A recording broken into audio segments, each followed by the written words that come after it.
خبر شامل کرتے ہیں اسسٹنٹ ڈائریکٹر آف سندھ ملک مقصود چنوٹی کی اس رپورٹ میں نشور و فروز سے ضلع کونسل نشور و فروز نے ضلع بھر میں 35 کروڑ کی ترقیاتی اسکیموں کی منظوری دے دی۔ نشور و فروز ضلع کونسل کے تمام 101 ممبران کو یکساں فنڈز فراہم کیے جائیں گے۔ Sohail Akhtar Abbasi chairman district council Naushahro و فروز پیپلز پارٹی کے چیئرمین بلاول بھٹو کے اعلان پر اجلاس منعقد کیا گیا، جس میں سہیل اختر عباسی چیئرمین، علی شرح بٹ وائس چیئرمین نشور و فروز ضلع بھر میں بدامنی عروج پڑی، فوری طور امن امان بحال کیا جائے۔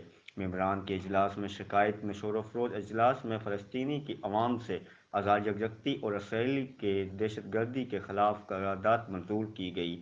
نشور و فروز عوام نے ہمیں الیکشن میں کامیاب کیا ہے، ہمیں عوام کو حقوق دینا ہیں۔ ممبران نشور و فروز اجلاس میں ماہ رمضان شریف بیوہ خواتین کے لیے پیکیج کی منظوری دی گئی ہے۔ نشور و فروز ڈسٹرکٹ کونسل نیا ہال تعمیر کیا جائے، عوام نے متفقہ قرارداد منظور کر لی گئی۔